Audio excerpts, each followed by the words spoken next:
Okay, so here's a long story short. We did a video about this so-called walk away movement, and this guy Brandon, uh, help me out, Straka, um, about I think it was over the summer, and like I said, we do 15 hours of programming a week, more or less.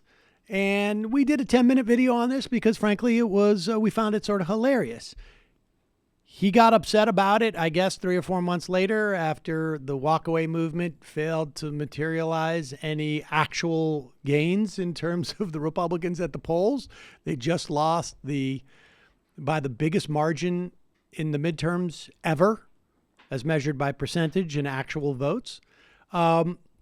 And so the Brandon guy contacted us on Twitter and was very upset, wanted to talk about the video. And I didn't have the kids on this weekend for the entire weekend. I had some time off. And so, of course, when I have some time off, what I like to do is get on some type of technology and debate a guy, a conservative.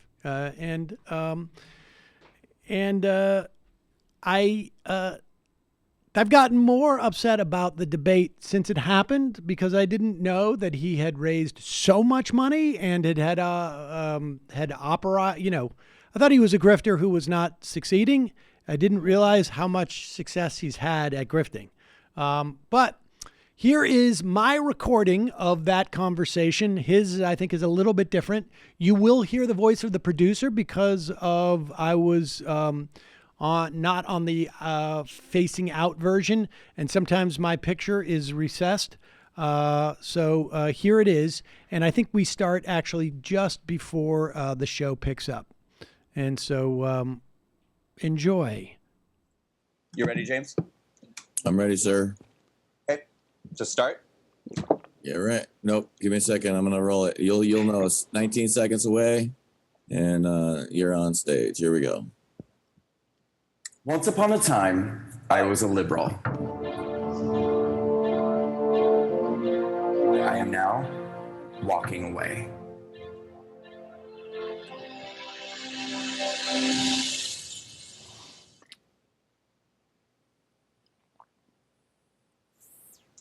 Good evening, Patriots, and welcome to what will be a very special edition of Walk Away with Brandon Straka.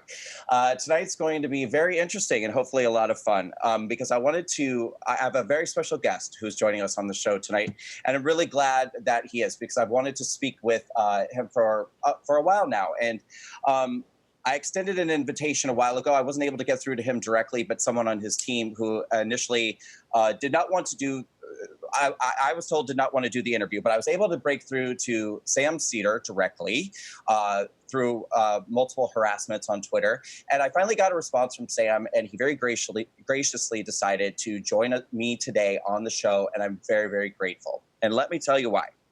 So much has happened in the last 6 months since I began the Walkaway campaign. It's been a crazy whirlwind, unbelievable experiences that I never could have imagined happening. And most of them have been good, and a few of them have been negative, and I think that's to be expected. But I saw a video several months ago, which to me stood out more than any of the other typical criticisms that I've received. Now, I've gotten a good amount of heat from the liberal media. There have been stories that have come out calling me a grifter, saying that my campaign is not real. We're all Russian bots and Russian propaganda, that I'm funded by Putin. You name it. Lots and lots of interesting stories. But this video was extra special, I felt like. It was broken into a clip on a longer format show, which is called The Majority Report. And the clip that I saw on YouTube was titled "Struggling Actor Strikes It Rich, Hopping on the Walkaway Bandwagon." That's hashtag Walkaway Bandwagon. Now, this is interesting right out of the gate. Of course, I was intrigued and I had to watch the clip. But the first thing that struck me was that I didn't hop on the Walkaway bandwagon. I created the Walkaway bandwagon. So I thought this is going to be interesting because there's already some misunderstandings at the very least right out of the gate. So what I've done is I've taken the episode, or my segment of the episode, which is about 10 minutes long, broken it into several clips that I want to play for you today. They're unedited. They're literally just in the form that they were put out in the episode of the Majority Report. And in between segments, I'd like to just discuss some of the things that are said with the host of the show, Sam Seder. So with that, we'll get right to it because I really appreciate Sam coming on the show today and taking the time to be here. I mean that sincerely. I really, really appreciate that. So I don't want to, take up his whole day. I know he's a busy guy. So let's just get right into it, and we'll watch the first clip. I believe that there are 6, maybe 7 clips. They're not long. And then we'll just have a conversation about some of the misconceptions that I think Sam has about me and my campaign. Can we play the first clip, James? First clip's on the So, way. folks, as you know, Milo Sam's going to be on Yiannopoulos stage as soon as this is clip is over, really, correct? well, I think yesterday, right? Okay. We As soon as this clip's over, yesterday you're both on we read stage. his I believe it was yesterday. sad Facebook post where no one cares about him. But you know what? I'll tell you something. There is no honor among thieves, folks. Milo Yiannopoulos' body is almost still warm. Almost still warm. Yet here is another guy, Brandon Straka, who is stepping up, seeing an opening. Now that the most dangerous, what did Milo Yiannopoulos? The most dangerous Most faggot. dangerous faggot. Most dangerous faggot is out of the way. Now we have the new hero of the walk away. 30. This is, of course, this guy, I guess at the time, was an actor and a stylist. I have no idea who this He's person an actor and a stylist. and a liberal. And That was important. and the important part is he was a liberal. In fact, I think I've read that he cried when Donald Trump was elected. But it didn't take 5. long before he saw the light. Please welcome Sam Seder to the show. Sam, thank you for joining me. How are you doing? I'm doing great. Thanks for having me. Good. I really do appreciate you coming today. I have many, many questions for you, as I think you might anticipate. But the first is, I want to ask, were you under the impression that the Walkway campaign was something before I came along? Because you made several references to now I've jumped on this bandwagon. I have to admit that I had not been aware of you and had only seen it, I think, in the context of maybe Dave Rubin saying something about it, probably in, I don't know when it was, in August maybe. I mean, over the summer, he seemed to think that there was some type of revolution happening. And I think he referenced Walk Away. Okay. And so I assume you probably didn't really know what the campaign was, or you probably, correct me if I'm wrong, you just thought it was a trending hashtag perhaps, and that I was jumping on a trending hashtag? Or... No, I mean, I just assumed it was some idea of people walking away from the Democratic Party. Okay. Well, it's really not my goal or my desire today to attack you on any personal level. I'm not going to do that. But what I do have to ask you a couple of questions just because please. Yeah. No, you can attack away. No. I don't. I legitimately don't want to, but I Okay. just need to know. And I want to give you also an opportunity, I think, to set the record straight. I mean, do you consider yourself homophobic or anti-gay? No, Not in any way. not in any way. Okay. Well, because the first thing that strikes me when I saw the whole video, and there's multiple references to this, which we'll see later as they come, is you're comparing me to Milo Yiannopoulos. Right. And right. Well, let's start there. Why? Because the obvious question seems to be, or the obvious conclusion, I think, seems to be, I'm gay and I'm a conservative. So in your mind, that would make me the only other gay conservative that you've ever heard of, which is Milo Yiannopoulos. No, not just a gay conservative, but like one who was trying to become a gay conservative celebrity. I think that was the idea. Now, this, of course, came the video.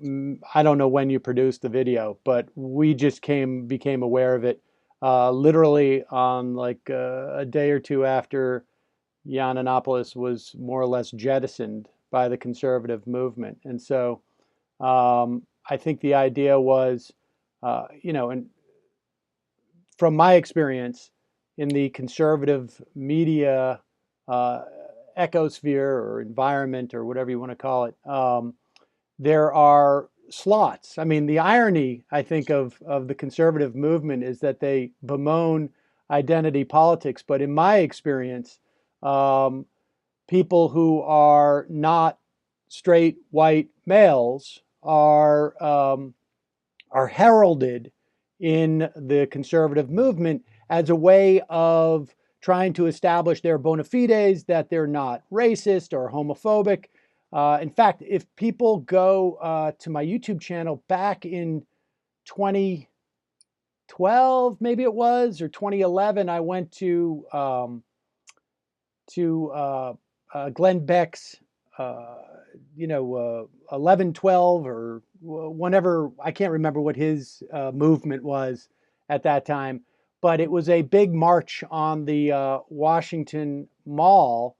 And uh, one of the videos I did was about the lack of African Americans amongst, like, literally, I think there might have been, I don't know if it was 100,000, but 60,000, 70,000 people. I don't know. Maybe it was less, but, and there was literally, I came across one African American guy who was there flanked by two guys, his friends, with a sign that they held up that said, "Do we look racist?"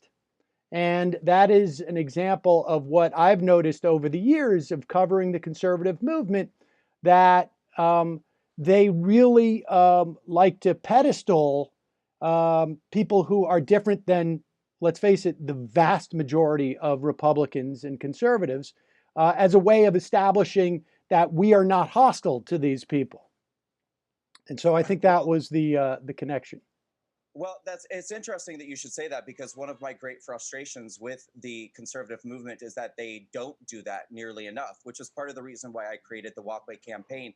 Well, I would imagine. Because I would imagine that's a business plan for you. a video testimonial campaign.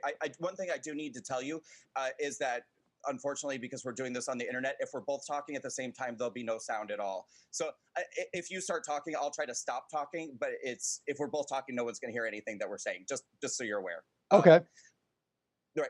But I created a testimonial campaign, so not only people who are leaving the left could discuss the reasons why they had become fed up with liberalism in the Democratic Party, but for the people on the right who for so long have had the narrative of what it means to be a conservative, I think, I don't mind saying, largely thanks to people like you, being accused of being a racist, a bigot, a homophobe, and they've been very quiet about defending themselves against those charges. And so I said, step up, speak up, and create your testimonials and tell why. So I actually disagree entirely. I don't think that the right has pandered to these groups. I think that they don't talk to them nearly enough. But conversely, I think liberals like yourselves virtue signal constantly about what an ally you are to gay people, what an ally you are to African Americans, when the truth is, I don't think you really care about these groups whatsoever. If you did, I don't think it would be so easy for you to pigeonhole me and categorize me as another Milo Yiannopoulos, simply because that's the only thing that your brain is able to equate to a gay conservative. I mean, gay conservatives are just as diverse and have just as much of a spectrum of backgrounds and beliefs as any other group. Being gay, being conservative doesn't make you Milo Yiannopoulos. Yeah, no, fair enough. I think the element from my perspective, and obviously you would disagree, but from my perspective, it's a bit of a grift.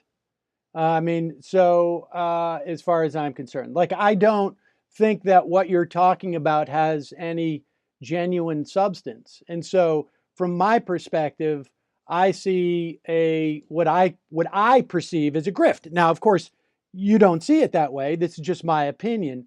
So I can understand why you think it's just that I would compare you to Milo Yiannopoulos because you're gay, but it's not just that.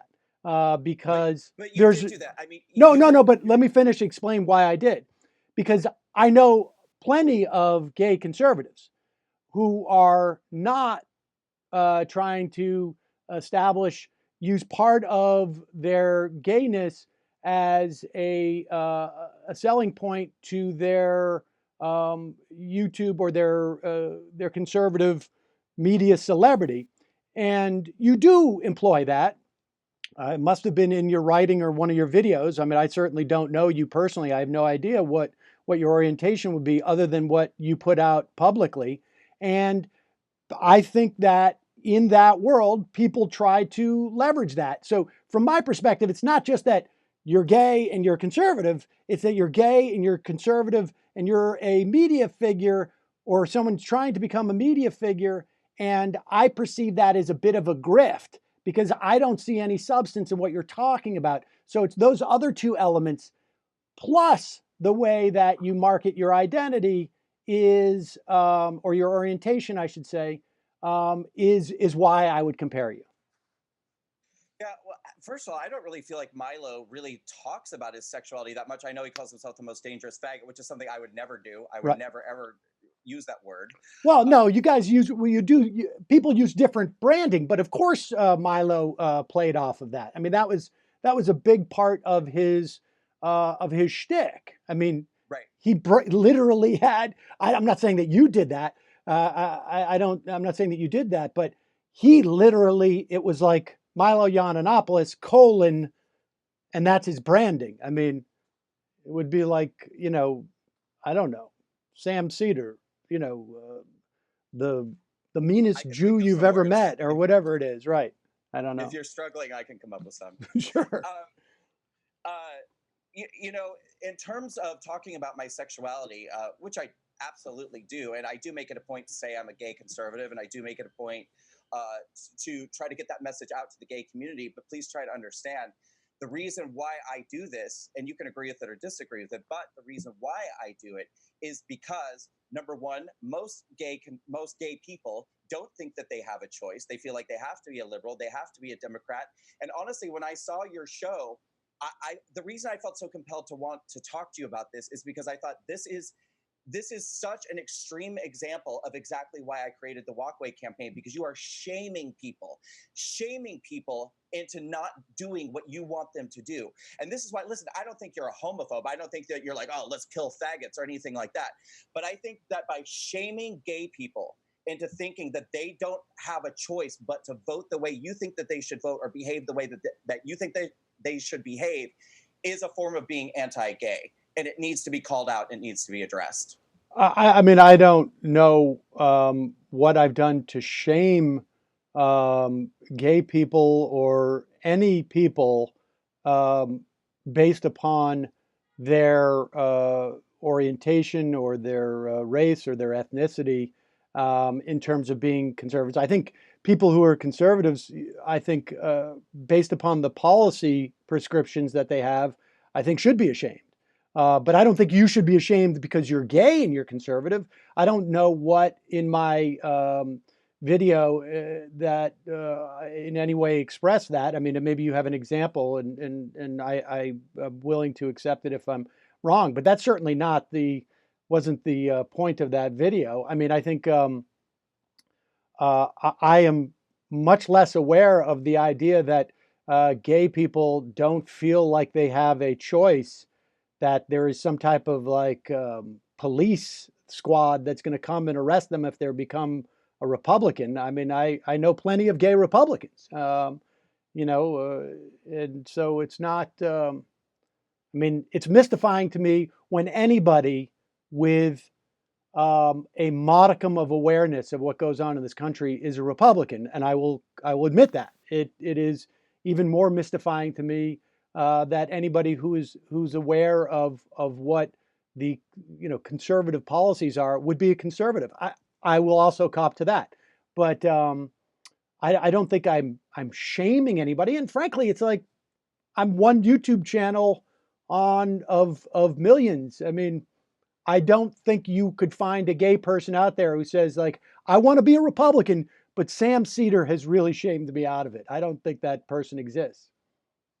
Well, I'm not so sure. I mean, if you're being literal, yes, I don't think that anyone is going to feel like literally Sam Seder shamed them out of being a conservative. What I do think is that you Well, can wait. attribute. I didn't say that.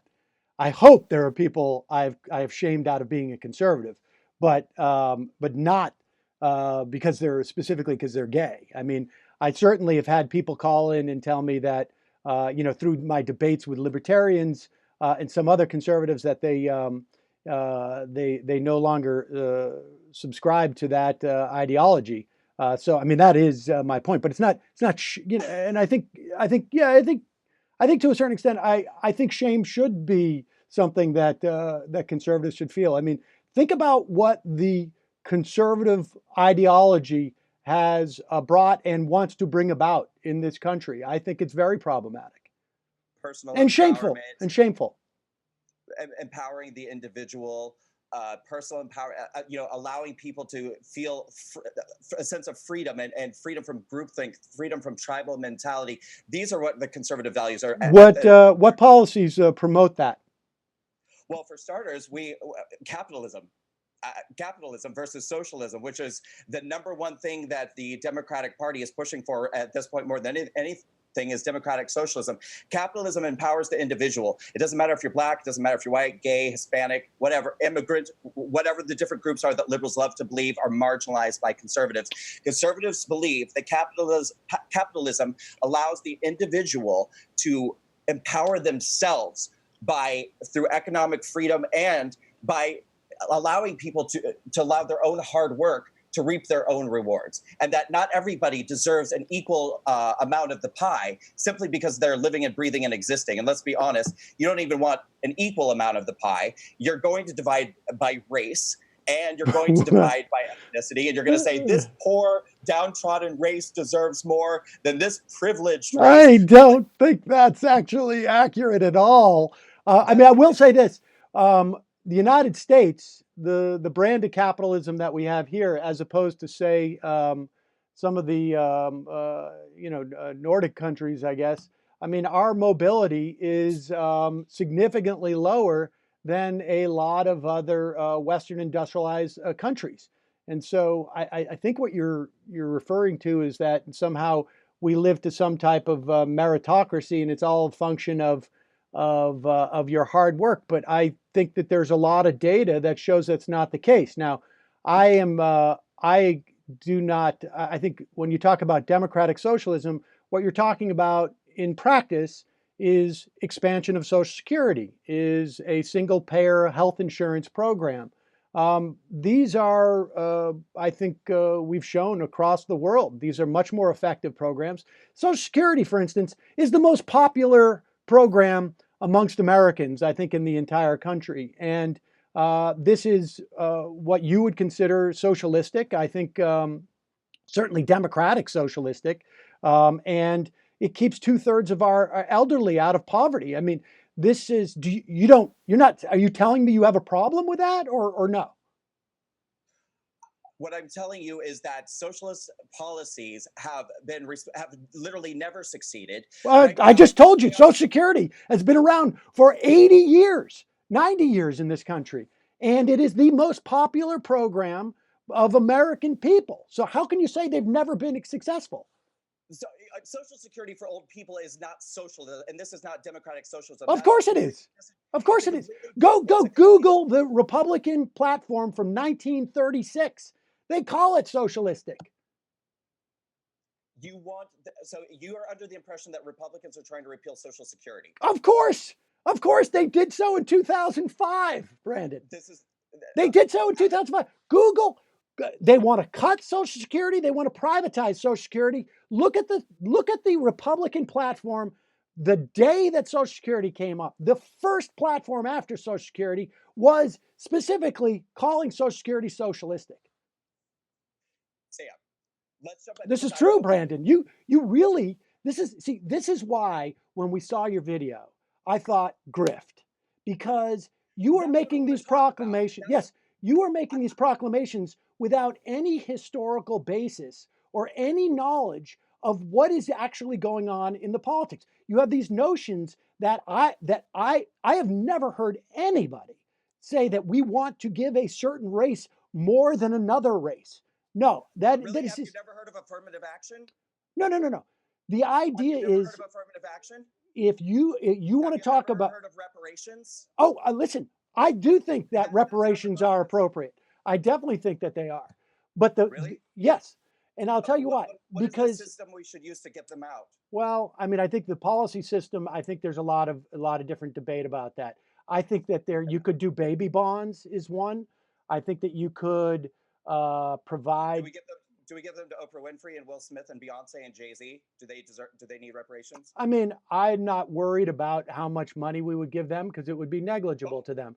I mean, I believe in universal, that we should have universal access to higher education. So let's say one free university per state in the country. And if Donald Trump's kids or grandkids want to go, I'm fine with that. all right. Listen, we have several more clips that we need to get through, but I just want to answer one thing that because you asked us several minutes ago. You said, you don't see. You said that you don't see why it would be conceived as anti-gay, or no. You were saying that you don't think that there's any gay people who would feel shamed out of being a conservative because of Sam Cedar. And what I was starting to say is that you are contributing to the narrative. You know exactly what you're doing when you compare someone to Milo Yiannopoulos, because the liberal media has done an incredibly effective job at labeling him a neo-Nazi, at labeling him alt-right, which now is basically synonymous with being a Nazi.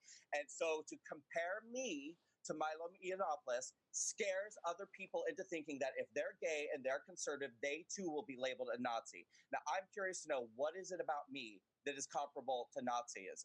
Because later in the segment, you do call me a white supremacist. I've heard you talk about this. You have a virulent anti-immigration stance that I don't think is based on No, I any don't. actual fact. You don't, I am absolutely pro-immigrant. Yes, I am. Every American that I know is pro-immigrant. really? Are you Yes. not aware that the Trump administration has been trying to roll back all sorts of both legal immigration and the so-called, and asylum seekers? Are you not aware of the fact that we have 14,000 children who are being warehoused in government facilities because they have scared off immigrants coming to claim those children? Scared off immigrants coming to claim. I'm not aware of what you're talking about. Yeah, dude, you got to There are read 14,000 the children. paper. You got to No. read, you got to use Google. Like, this is what I'm talking I've got about. to tell the You're, truth. No, don't tell me I've got I to tell want the truth. people who are watching this to Google 15,000 children housed by US government. And why are they not being picked up? After they find that fact out, which was reported widely just in the past week, they can then search how many times ICE has been using those children as bait to find immigrants and deport them. Look up the program where we allow refugees from countries like Haiti or from African countries who have been booted out of this country. In fact, they can also look up that story about that 7-year-old girl who died in US custody. When the US government prevents immigrants, would-be immigrants or would-be refugee seekers from entering the border, as is the statute of the United States, it is perfectly legal for these immigrants to walk up to the border and to apply for asylum. In fact, the only place you can apply for asylum, refugee status, is in the United States. And when these people are forced to go through the desert because, terrible country. excuse me? So what you said, the only place that they can find asylum is in the United States. No. Listen carefully. Statutorily, the only place anyone can seek asylum in the United States is when they are in United States territory. There is no mechanism to apply for asylum outside of the United States. That is the law of the United States. You must have one foot on American soil to apply for asylum status. Okay? And what the Trump administration is doing is preventing immigrants from actually entering into the country via legal intake centers. And they're pushing them into the deserts. So what they're doing is they're walking across the border and then coming and trying to find customs officials and border patrol. They're trying to give themselves up so they can apply for asylum status. And this is all through the news, Brandon. And the idea that you're not educating yourself. Yeah, of course it is. People can Google it. People can Google. I'll Google it right now. I'll Google it right now. I mean, this is what I talk about when you being a grift. That something is Googleable. Well, what news source do you want to use? You want to use the U.S. statutes? You want to look up, you want me to Google, what is the law regarding asylum in the United States? Number one, the United States has taken people in every year. That's never changed. Number two. Oh, how many people do we take in annually now? Tell me how many people we take in for asylum. Tell me now, how many people do we take in this year for asylum? This is the question I was just going to ask you. How do you feel like these policies are any different than what Barack Obama has done or any other president has done? The amount of immigrants that the United States has taken in has changed constantly. It changes according to need. Now, according to need? Yes, according to need. We have, do you know the number of Americans that legal citizens in America who don't have jobs, but we need to open our borders and take in more and more people who don't have any legal right to be here. Now, because Brandon, Brandon, the people who are disproportionately affected by illegal immigration. I do. I know the answers. I know. Low-income Hispanic people, and it's immigrants, legal immigrants. These are the people who are most negatively affected by illegal immigration. If we were to, of course, disregard all of the American citizens who live at the border, who have been overwhelmingly victims of crimes. I am taking part in a documentary in this coming year where we had to actually talk to people at the border. You should talk to the people who have homes on the southern borders who have to carry guns strapped to their backs while they're mowing their lawns because people are hopping over their border. They found a 6-year-old girl who had been raped and had the semen of 30 men. Oh my God. All over her body, dead, gone.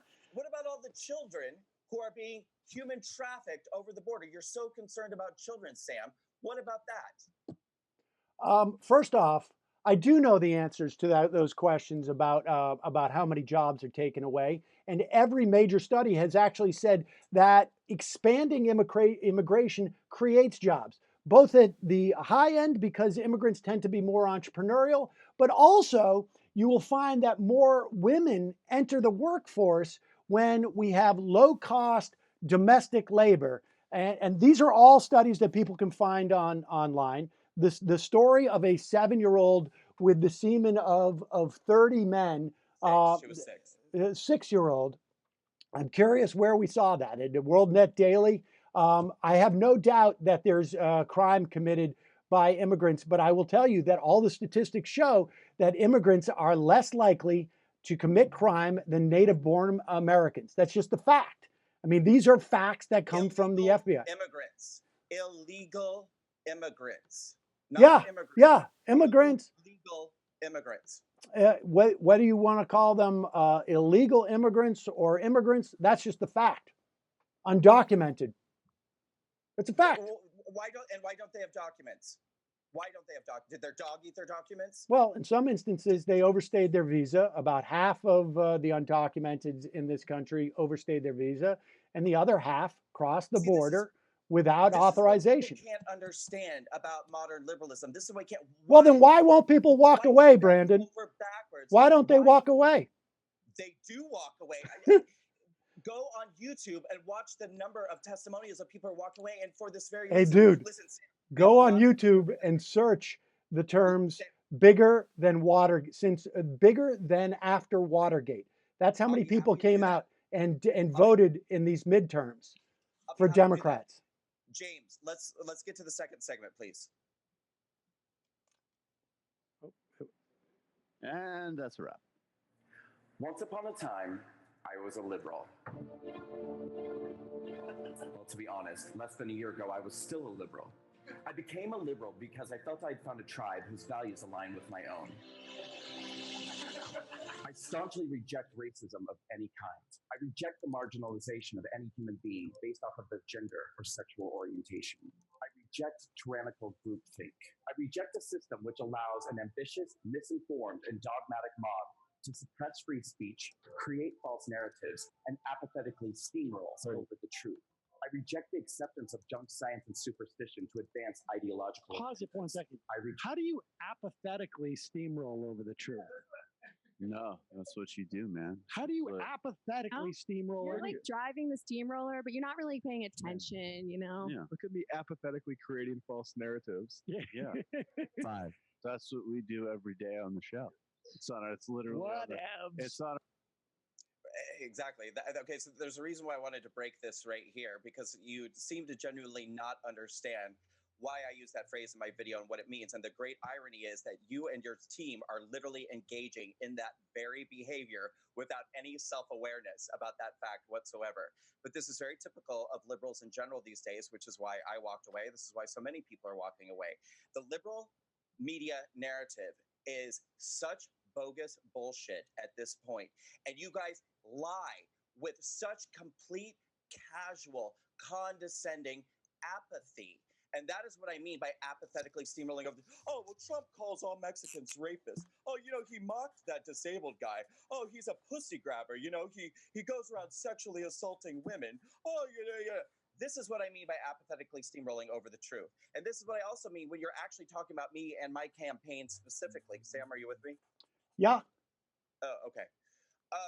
That's what it means to apathetically steamroll over the truth. There is a complete lack of honesty that takes place on the political left these days. And you have become so entitled and you have become so arrogant about the way in which you just bullshit your way through narratives and through false conclusions. And we're sick of it. People are sick of it. And that's why you're receiving pushback, and that's why people are walking away. So that's what it means to apathetically steamroll over the truth. All right, a couple of things. One, I think I am not as sensitive about it, but I can tell you that the folks who are on my show would probably want to correct you and say that they don't consider themselves liberals, but more leftists to some Yes. degree or another. Agreed. I will say that yes, we mock people. I will concede we were mocking your video. I mean, the you're, girl on your show, is she associated with Antifa? she has a podcast called Antifada. What does that And mean? the Antifada, it's Yeah, a, I know what Antifa is, but what is Antifada? I don't know what that is. well, I think it is a play on Antifa and the Intifada. And so I would also say that we were mocking you and the video. I will definitely Right. cop to that. I think we were also being condescending in that segment, without a doubt. Michael probably even a little bit more so than I, but that's just a personality flaw he has. But I still, to be honest with you, I don't get the use of apathy. The way that you're using apathetic, I just don't know that you're using it correctly. And I may be wrong, but apathetic means more like genuine disinterest. And I think maybe what you want to say is like we're glib about it. But we're not apathetic. I mean, we are very, very much. We do a 5-day-a-week show, and we take what we do pretty seriously. We try and do it sometimes in a fun way, but we do a 5-day-a-week show. And so I would say that we are anything but apathetic. I didn't say that you were apathetic in your political views. I said that you apathetically steamroll over the truth, and I don't. No, we don't. We are not you, by the way, apathetic. liberals, but you too. But yeah. I So don't you- know what that means. Apathetically steamroll. How can you be apathetic and then also steamroll something? Like, I mean, if you're apathetic, it suggests that you're just like, you don't care that much. You're not putting much. You're not putting much effort into it. Right. That's what it is. Well, how can you don't- steamroll after that? Wouldn't you just like, I don't know, if you were apathetic, you just sort of like saunter by the truth, maybe. It's essentially the same thing, because what I'm saying is that there is, Okay. you're so unaware. I think that you're even doing it because you're so- Obliviously, you could say we obliviously steamroll the truth. it's I mean, there's I chose that word very specifically, and Yeah, I think that's it is the exactly the right word. Here's the There's thing. a general- Matt, who's on our show, I think I don't know if he has I think he has maybe two masters. I mean, the guy is incredibly well read, and I think he has a degree in literature. And I have to say, I would probably trust his interpretation of it over yours. But we can agree to disagree on this. Sure, and I think that you obviously you would trust his interpretation of many things before you would trust my interpretation of it. Definitely. Right. So I mean, all right, we'll leave it there. Let's move on to the next clip. These are the reasons why I became a liberal. And these are the same reasons why I am now walking away. Damn. For years now, I have watched as the left has devolved into intolerant, inflexible, illogical, hateful, misguided, ill-informed, un-American, hypocritical, menacing, callous, ignorant, narrow-minded, and at times blatantly fascistic behavior and rhetoric. Liberalism has been co-opted and absorbed by the very characteristics it claims to fight against. For years now, I've watched as people on the left have become anesthetized to their own prejudices and bigotry, and the prejudices and bigotry of those around them who echo their values. I have watched as formerly sensible people who claim to reject racism have come to embrace the principles of universally hating. 37 white people things white people need to stop ruining in 2018. Clearly written in all sincerity. That's like That's like Jim Crow shit. Right? That is like Crystal 9. Do you understand what's When going I on? saw that in my Twitter feed on some website headlines? Jesus, keep going. All of society's problems on all people who have white skin. I have witnessed the irony of advocacy for gender equality morph into blatant hatred and intolerance of men and masculinity. I have seen the once earnest fight for equality for the LGBT community mutate into an illogical demonization of heteronormativity and the push to vilify and attack our conventional concepts of gender. These same self-proclaimed victims of intolerance now turning on the gay community that they attached themselves to advance their agenda, now calling gay people privileged and themselves victims of injustice. I have watched as the left has allowed themselves to become hypnotized by false narratives and conclusions perpetuated by social justice warriors who misrepresent and misconstrue facts, evidence, and events to confirm their own biases and everyone who does not comply with their long video. conclusions. Pause it. Hold on 1 second. Can't we pause? Can't we speed it up? Can't we get to the part where he goes full on? I mean, this is right. I mean, this is his where he throws up white powers. Exactly. All right, let's go. Speed it up a little bit. So far less entertaining than Milo Yiannopoulos. I was gonna say he does not have the chops at all for the position he's gunning for. He needs to be able to do this extemporaneously.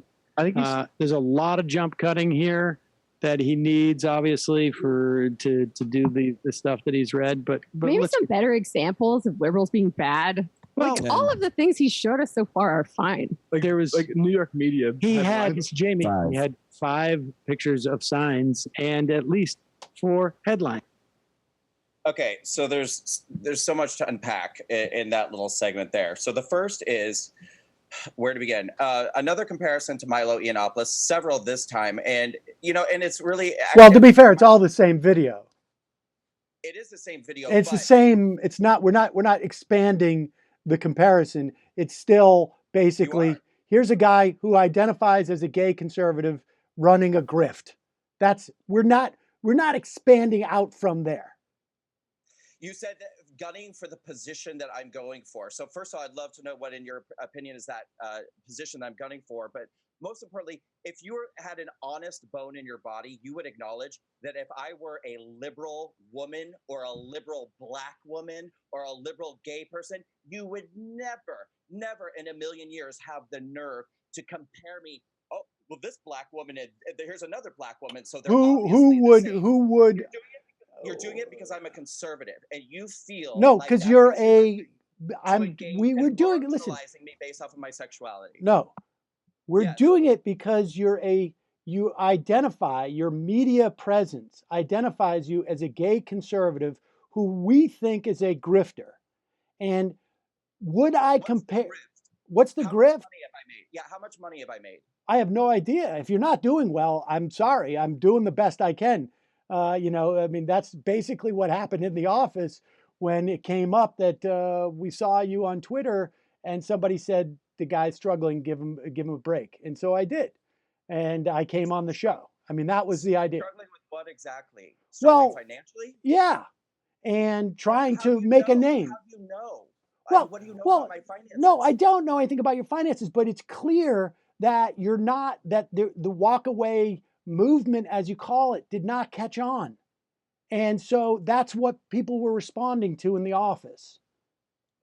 The president of the United States tweeted about me and the movement when we had our March on Washington with our sold out gala dinner, with our sold out brunch with Dinesh D'Souza. More than 215,000 people have joined the Walkway campaign group page, created testimonials. There are thousands of video testimonials on YouTube and Twitter. And this is a hashtag and a movement that is mentioned.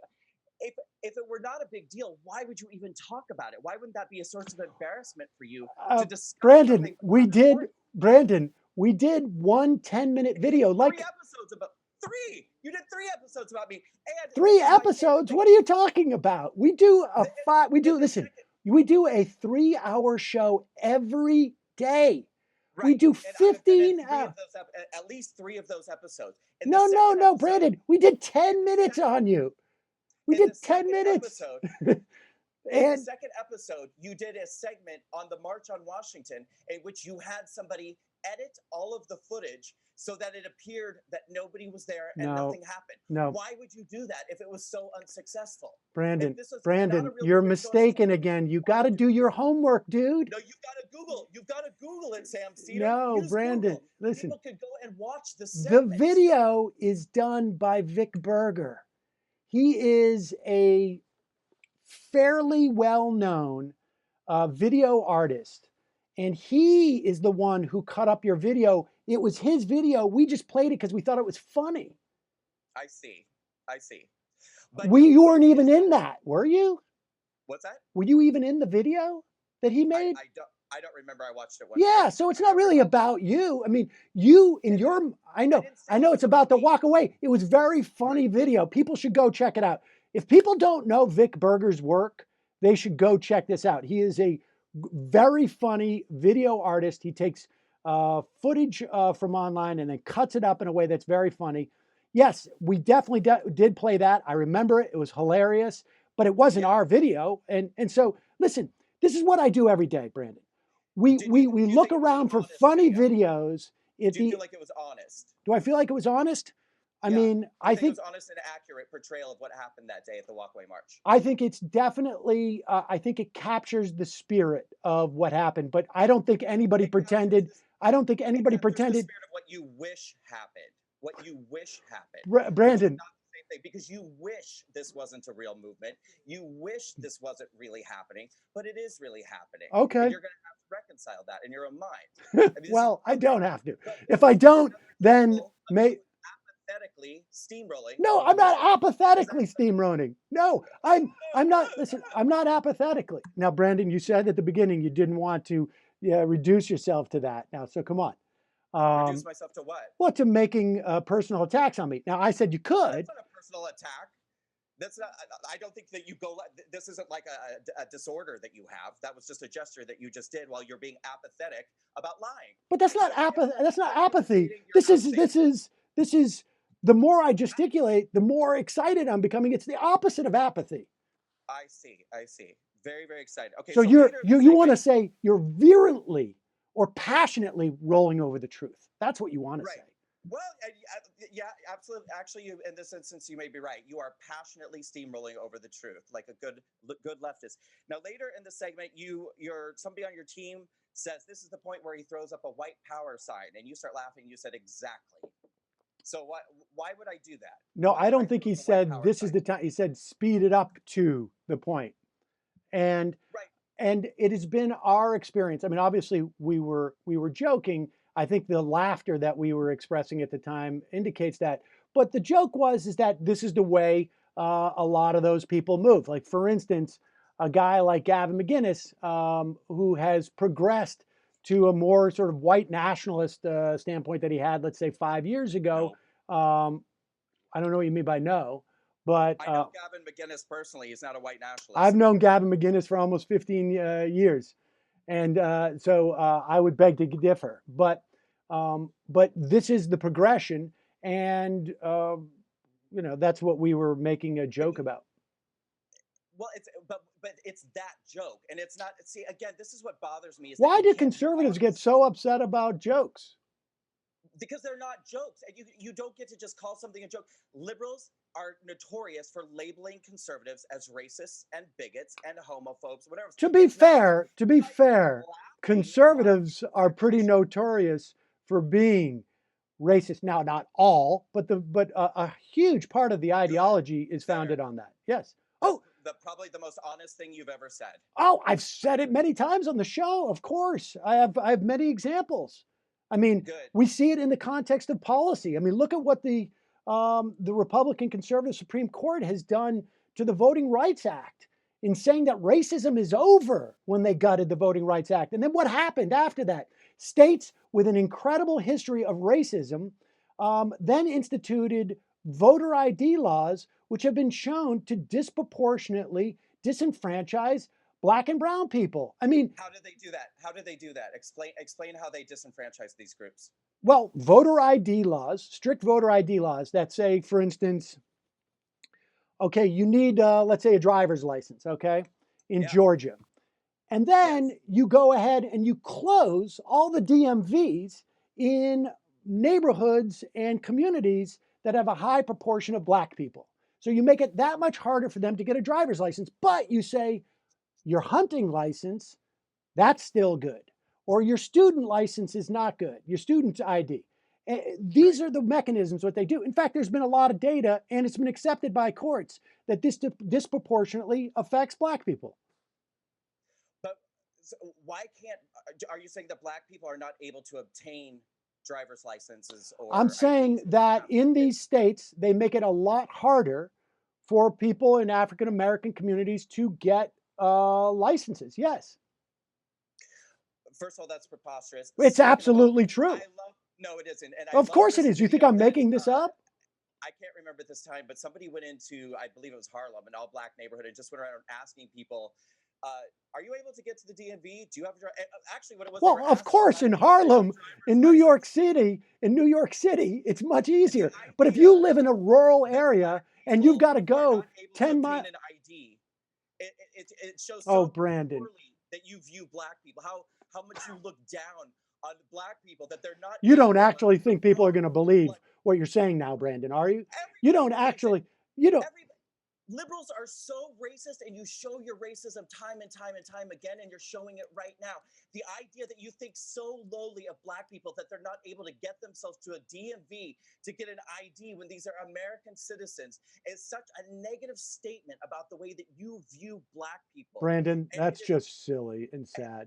You're right, it is silly, because what it probably is more than anything is that you're actually using them. You're using them for your own political gain. You know that they can get a license. I know that you know that. You don't care that they can't.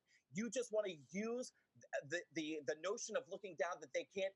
Oh, well, the Black community is disenfranchised because they can't get out of their houses and get to the DMV. They're not able to find their way by bus. They're not able to use it. They don't know how to use a taxi. It's so disgraceful. I mean, people can look this up. Alabama closed down DMVs in Black neighborhoods. It's not impossible, but they put up. Wait. They put out. Power sign. Why would I do that? Why would you do that? Well, I think Yeah, why would I do that? I already answered that question. It is the trajectory. Because I'm a racist. No, it is the trajectory of a lot of conservatives. We were making a joke. We said, "Can we speed it up to the point?" And the joke was that that's ultimately where this probably goes.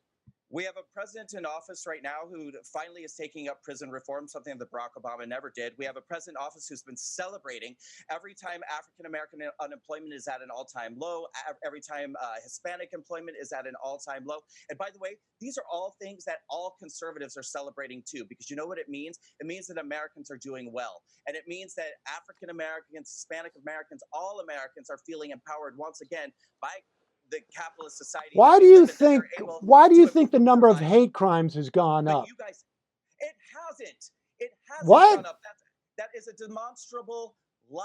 Really? Let's Google FBI hate crimes. No, of course you can Google this, but what are we calling a hate crime? First of all, what are we? Is it every time somebody feels Well, I mean, first of all, Brandon, you've treated that video like it was a hate crime, like somehow. I don't understand that. Well, but the fact is that the FBI has not changed their definition. Excuse me.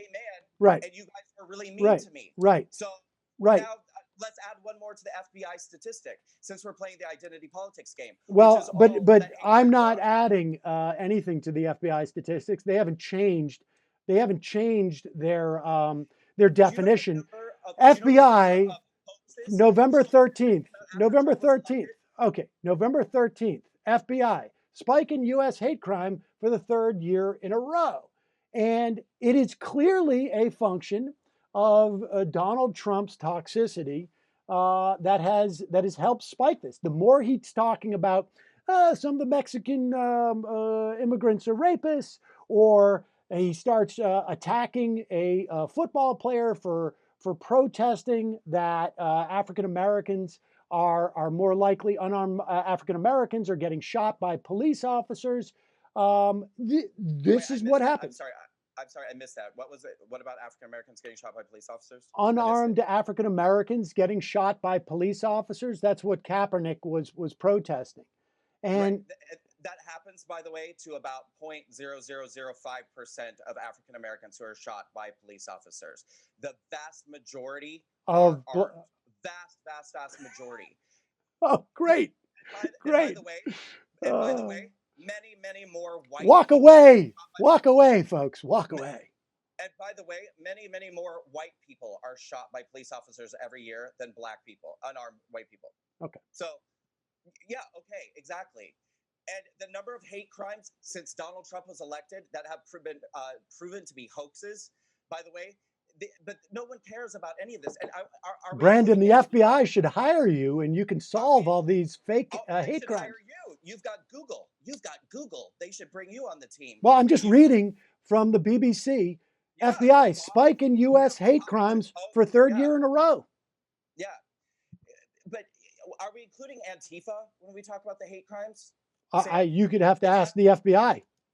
I guess I would, because maybe that's the reason why the crimes are spiking so much. Because Antifa is ratcheting up in numbers in the last couple of years.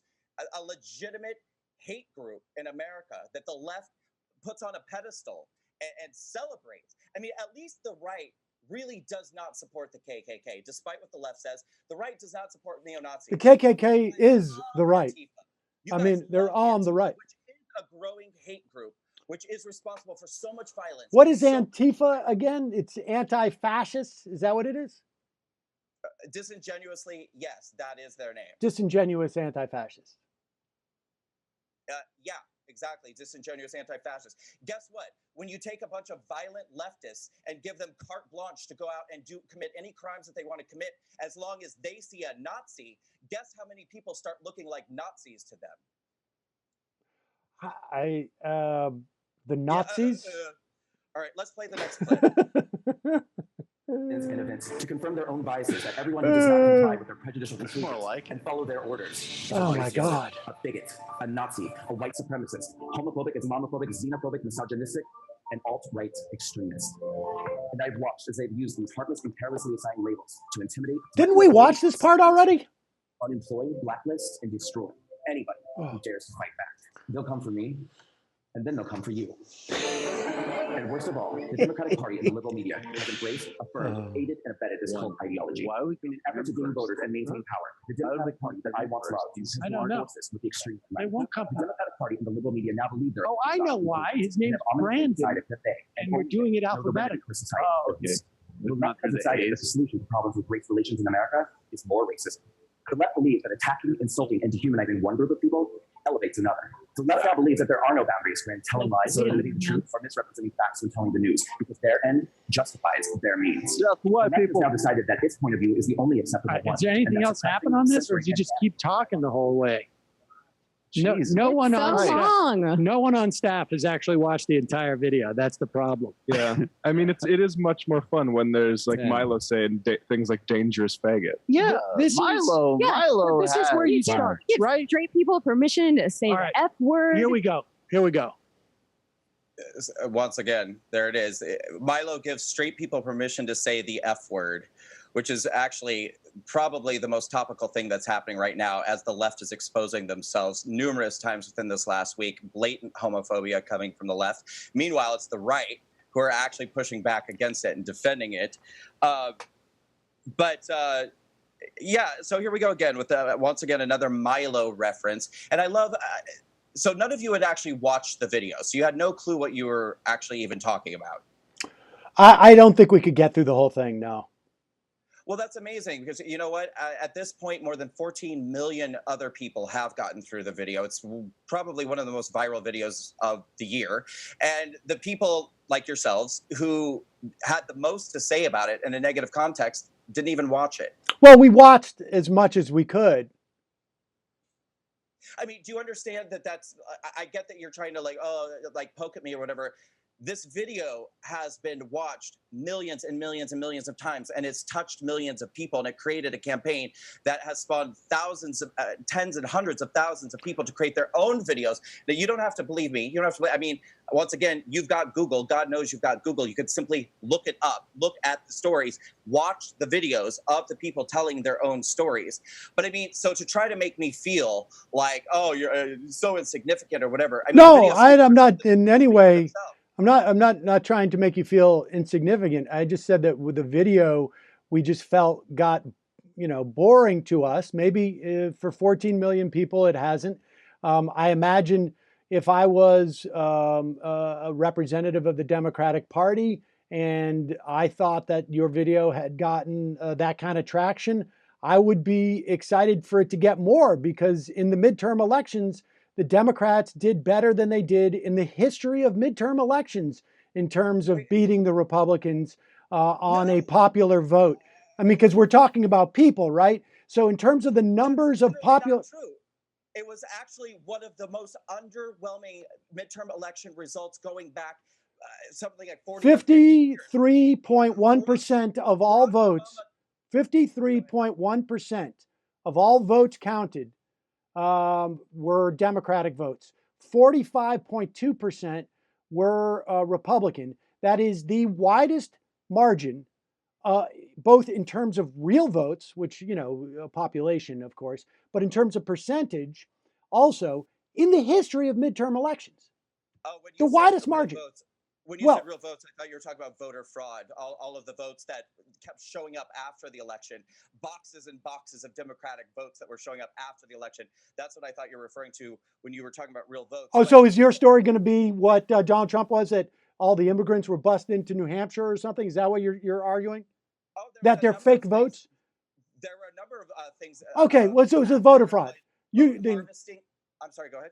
You should do some videos on the voter fraud, but for people for people who believe that there wasn't millions of illegal immigrants posing as fake voters, this really was does happen. That's a very real thing that happened. Except for there's not been a single incident of that in recorded history. But Sam, you're gonna there's never been a single incident of an illegal immigrant voting in an election. No, taking someone else's identity. Are you kidding? No. Sam, okay, go ahead. There have Go to been your next one. instances of undocumented immigrants who voted and didn't realize they weren't allowed to vote. But there's They're not been no undocumented incidents. immigrants, they're There's illegal aliens. whatever you want to call them. Because they don't live here. They don't live here. That's how it works. You don't have documents because you don't live here. Okay. I'm And sure they have documents for the country that they live in, they might. but they don't live here. Okay. So they shouldn't vote here. Well, Sorry, it's sorry right. if that It's makes us inappropriate. racist. No, it's inappropriate for them to vote. And I think it's illegal for them to vote. But the people who have done it haven't done it under a fake name. They thought they were eligible to vote. That's all. And there's probably several dozen of those in the recorded history of the United States, I'm sure. Right. Right. But if you're talking about a 10 million person Gulf and you want to attribute that to fraudulent voting, well, all right, be my guest. But if I was a part of the Democratic Party establishment and I thought your video in any way implicated the midterms, I would be promoting it myself. Well, I have to tell you, despite, first of all, the metric that we use for a midterm election is not the total popular vote by any means. It's actually the actual results of the vote, which are House seats, Senate seats. And this was one of the most underwhelming midterm election results ever. And considering that we have a president in office who gets more than 90% negative coverage by the media, this should have been a slaughter for Republicans. This should have been an epic disaster, but he did better than Barack Obama. Both of Barack Obama's midterm elections. He did better than both of Bill Clinton's midterm elections. He did better than both of Ronald Reagan's midterm elections. In fact, the only president in the last 25, 30 years who did better was George W. Bush, and that's because we were in the middle of a war. We actually made gains in the Senate and lost a pretty underwhelming amount of House seats, which everybody expected. 40 House seats. 40 House seats is not terribly much for that gulf of popular vote. You're right. But if you look at a place like Wisconsin, for instance, you will see that Democrats got 56% of the vote, but they only have about 35% of the seats in the legislature because of gerrymandering. You have a similar dynamic in Pennsylvania. You have a similar dynamic in Michigan. And I will agree with that. We have a very undemocratic problem in terms of the gerrymandering. And in terms of seats picked up, yes, the Republicans won a couple of deep red seats in terms of the Senate and Florida. But 40 seats is enough to turn Congress. And the fact of the matter is that I don't know if you made your videos for the maps that are drawn around congressional districts. I assume you made them for people, and less people voted for Republicans than Democrats in a margin that has never been seen in a midterm election. And that's the fact, Brandon. You know it. Like when you make this video, you don't go like, I'm making this video so that state legislatures will draw the map in a certain way that will give Republicans more House seats or more state legislator seats. No, of course, you make the video to impact people. And the people rejected your premise. That's just the reality. Sam, it's true. It's true. Tell me what the vote tallies were. As soon as you're finished, I'm going to reply. What were the vote tallies? Are you finished? No. What were the vote tallies? I'll be finished when you tell me what the vote tallies are. Say the numbers, Brandon. Say the numbers. You told me the numbers who watched your video. 14 million people. There was an 11 million gap. I mean, that video may have actually increased the margin of victory by Democrats by millions of people. So now suddenly it is a very significant and impactful. I didn't say it wasn't significant. I just said that it was boring. But yeah, exactly. According to you, it was so boring that no one could possibly. Maybe it was so boring that it actually forced people to vote for Democrats. Imaginary blue wave. It could have. Imaginary blue wave that never happened. It could have. Really, you sound so ridiculous trying to convince yourself. It could. Trying to convince other people that blue wave happened. When, as a matter of fact, it was the most impotent result that Democrats could possibly imagine. You should have slaughtered Republicans. This was your chance to crush Republicans. You had the full might of the liberal media for 3 years telling the American people that Hitler was in office. You had a mass majority. No number of people have ever come out and voted in a midterm election like this one. It was a record high midterm election. We should have been crushed. And instead, we gain in the Senate. We gain. And you know why? Because partially the walkaway campaign had a part. People are leaving the left. Yes, I do believe that more Democrats in North Dakota and in Indiana. It is a historical fact that Democrats stay home for midterm elections. Republicans will come out, Democrats not. Yes, we had a record number of people come out to this election. And I do believe that the discrepancy between the number of people who normally come out and who came out this time voted Democrat. I believe that. They've spent 3 years listening to you and the liberal media and everyone else tell them racist, racist, racist, homophobe, homophobe, the sky's falling, even though you have lower taxes, higher paychecks, nobody's actually trying to hurt you or marginalize you. No one's trying to take your rights away. No one cares about your race. No one cares about your sexuality, but you're telling them time and time and time they get. You're scaring the hell out of people, and that's why people came out to vote Democrat. But even still, you weren't able to make any sort of potent accomplishment. Nothing. It was so impotent. And in 2020, you're going to end up getting crushed in a general election. That's what's going to happen. I mean, it was, I don't know any conservatives who are going like, oh my God, what a disaster, what a disaster. We're like, oh, you should go and read the Kansas Tribune from yesterday, where they're talking about we desperately need, you have former Republicans who lost their race saying the Republican Party desperately needs an audit to figure out how they're going to course correct. Well, so does the voting system. I mean, so does the voting system. Definitely needs an audit. I mean, we need to figure out why boxes of votes are being discovered after Election Day that all have a D checked on them. But to your point, we do need to figure out exactly what's going on in Texas and exactly what's going on in Florida and exactly what's going on in Arizona. Because that's a very interesting question. Things should not have been as close as they were. Now, voter fraud is a very real thing, and it absolutely played a factor. But I'm not going to sit here and pretend like that's the only thing that happened. I mean, Republicans need to do a better job, frankly, at communicating with a lot of these minority groups that are being told on a daily basis by people like you that the Republicans are racist. They're not, but they're being too quiet while you guys are controlling the narrative. But we're going to change all of that. Well, can we play the next clip? Oh, geez. Because we got to get through this, Sam. We got to get. How much longer are we talking about? Well, I think there's only 1 or 2 more clips. This is what we need to do. Office pool.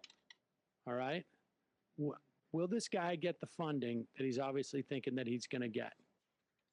All right. And if so, you have a choice. You can say, no, he will not get. Oh, this is a fundraiser. Oh, let's see how much the GoFundMe has gotten. 1 minute. You gotta be shitting me. It's all from the Koch brothers. Unbelievable. Why are you guys so surprised about this? The bar is so low for this kind of person. Raised by 1,700 people. So I was gonna say he would get some of his money because anybody. We should have done that office pool before we clicked through there. Well, wow. We don't know what kind of official backing he's gotten. You know, he's still in the crowdfunding arena. That's still pretty good. I would be very. We don't know how crowdfunded this crowdfund is all I'll say. Right. Fair enough. Yeah. There's a lot of different ways to create accounts. Big donors. Yeah. There's a lot of different ways to do these things. Oh, well, it appears that it is raised by 1,698 people in 2 months, but 5. Nothing to say those aren't like different stock accounts of the Koch brothers. Please read the.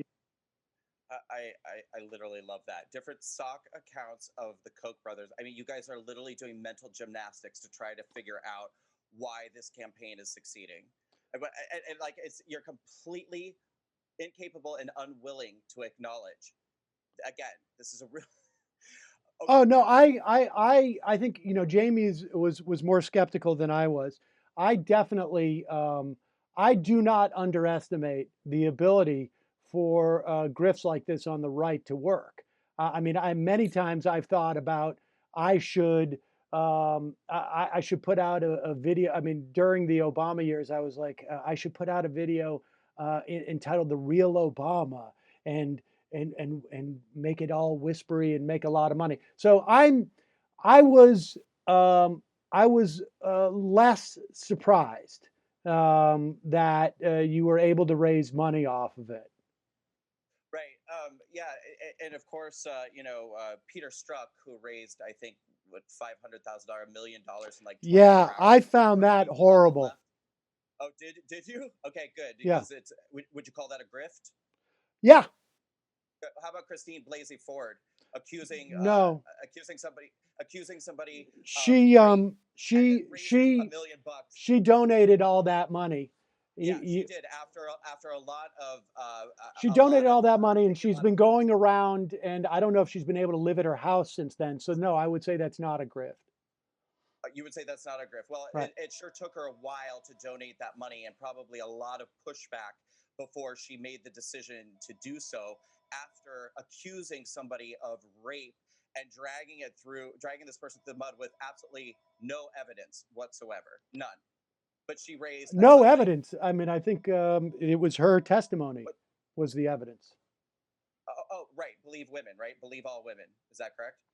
Well, I mean, people can decide for themselves as to whether or not her testimony was compelling, whether or not when he wrote, whether his testimony was legitimate. Like, let me ask you this about that, if we're going to talk about this. Can't remember where. Do you she can't think? remember where it was. Do you no one think? Else can corroborate the story. Do you think when he wrote Renate alumnus in his yearbook, do you think, like he said, that it was just an homage to that woman?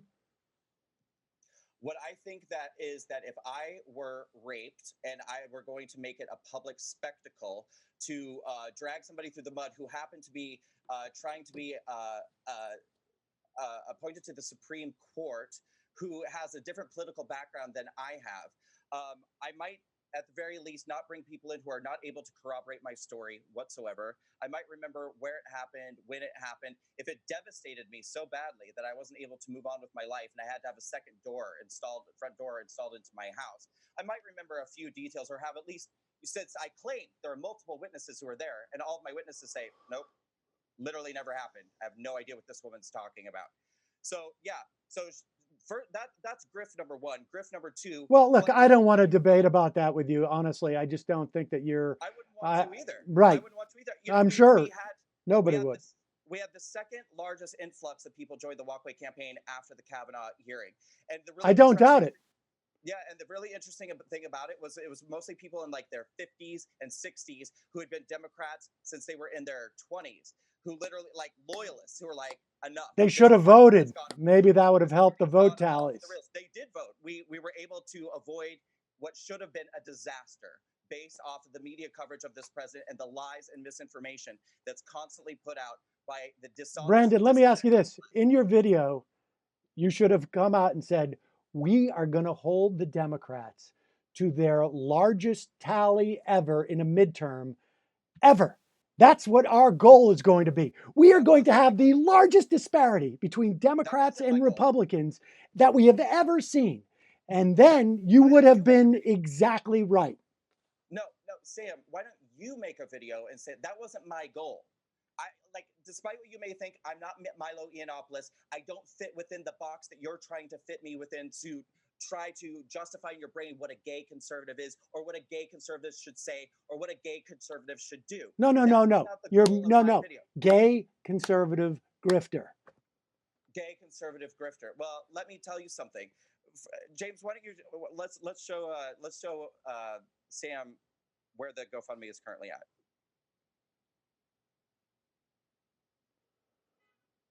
I can't see that. So impressed when it was at $95,000. I can't see it.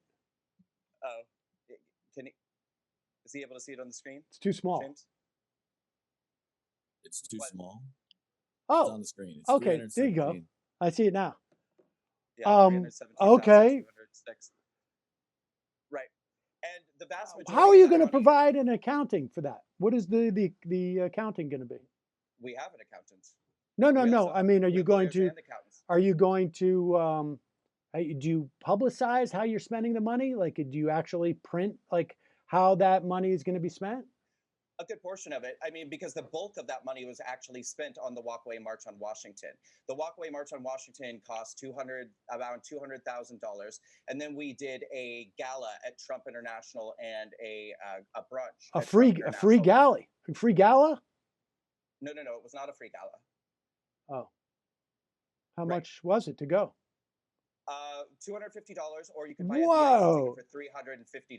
Wow. And let me I'm doing, you know what? I made a mistake because we're doing a live majority report in Brooklyn, and we're charging only $15. I don't think you're going to get people to spend that much money. We sold out, but in retrospect, So did well, we. I know that's what I'm saying. You were smart enough to charge so much money, Brandon. You're right. You're not a grifter. Right. Well, let me tell you something. I'm not going to sit here and apologize for being smart. No, you shouldn't. That's what I'm saying. That's what I'm impressed by you. That's what I'm saying, is that I think that you are very good at raising money. I am very good at raising money. I'm also very good at I think, rallying the social consciousness, which is why this campaign has been such a success. Now, it's not enough to create a video and get people inspired on YouTube. You got to actually get people to do something. And You got to trademark a hashtag. Yeah. Do you want, good. I'm glad, because that's coming up in the next segment, which we do have to keep moving. But Brandon, we've been doing this now for almost an hour and a half. So I got to go.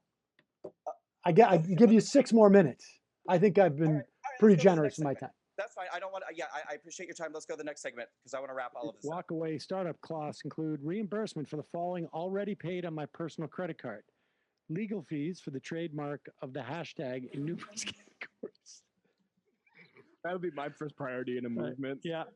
Legal costs and filing fees associated with incorporating the Walk Away campaign. All right. No, I get it. He was like a struggling web design, hosting an email account setup, 30. equipment purchase, video camera, microphone, light kit. They'll run you about $60,000 right there. Campaign expansion, graphic design, brand awareness promotion, online store, product development, management and customer service, marketing, digital ads, event coordination, pre-order of merchandise. I mean, can't we just shut this down? He's a white guy. 10. Can't we just shut this down? Yeah, how did this get so far? Why is this on the internet? Where is the line item for his wedding to a black man? Wait. That I have to say, I actually find that chilling every time I hear it. I think that's the most chilling and most honest, truthful statement that really exposes the soul of you, your team, and liberalism in general. Can't we just shut this down? He's a white guy. Oh, Brandon, we were mocking the fact that you said earlier in the video that white guys were trying to we were. No. Do you actually think? Absolutely, we're not. No. Well, I don't know what to tell you, man. Your whole video is about how the left wants to oppress white people, and we were mocking you for that statement. No, you weren't. You absolutely were not. And let me tell you something. You know what? We fucked up. We should have definitely been quiet about that, because we let the secret out of the bag. What idiots we are. God. I didn't realize we were recording the show. We're not supposed to let anybody know that we target white people and shut down their GoFundMes. Yeah, you do. And you've become so arrogant and so complacent. We thought we could say it publicly. We're idiots. Damn it. I'm going to fire. Listen to me. I'm going to fire every single person who works on my production. Yeah, let's do this. I'm going to fire every single person on my producing team who allowed me to say that publicly, because they did not in any way. So defensive. Of any clip that we play, you're trying to not even let me get a word in, because you don't want this. Right. This is so honest and so true, and you know it. Even liberals watching this episode right now know that that's exactly what you're doing. Yeah. Because that is what you do. Absolutely. And you have become so arrogant and so entitled to be able to shut down white people, shut down men, shut down heteronormativity, shut down. Do you hear that music? That you are blatantly just coming right out. I hear music. Just like Mika this week, making her homophobic I hear music. statement. Do you hear music? No. You have an earbuds. Is it your music?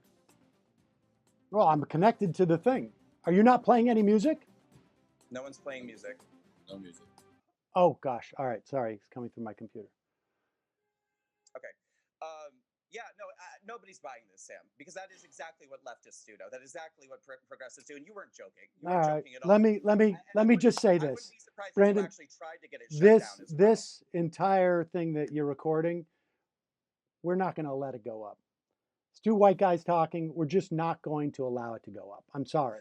I mean, it's been fun talking about it. We could, yes, okay. He's got to go. Let's do the last clip. Of merchandise. I mean, can't we just shut this down? He's a white guy. Can't we just shut this down? Yeah, how did this get so far? Why Where is this is the- on the internet? Where is the line item for his wedding to a black man? Wait. Today, July 10th, I made a major You also announcement. need We're to going to purchase organize a black guy to a pretend. nationwide walk away march. It's to show the world we're not taking hate. We will walk away from all that. He hasn't been terribly active on this. Last time was July 10th. Wow. Creator is not engaging the way we expected. Well, there you have it, folks. So we'll see if we see that guy Nice little again. drift there. Yeah, If you are willing to do this, you can literally be anybody. This is like the one part of America where the American dream is alive and well. If you are willing to be a disgusting mediocrity online for plutocrats and racists, there is literally no limit on what you can achieve. This is American as apple pie. Snake oil is the foundation of the American economy, and in that sense, we are still quite robust. Yeah, as a friend of mine likes to say, the bar is lol. Good one.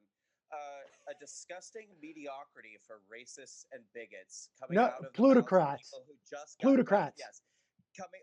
It's hard to hear you, Sam. Coming Plutocrats. out of the people who just said, "Can't we shut him down? He's a white guy." Oh yeah, maybe he should purchase a black man. No. That's literally what she said. She was mocking you for being a gay conservative grifter like Milo Yiannopoulos, who would always mention that he was married to a black guy as some type of defense for his white nationalism. I got it.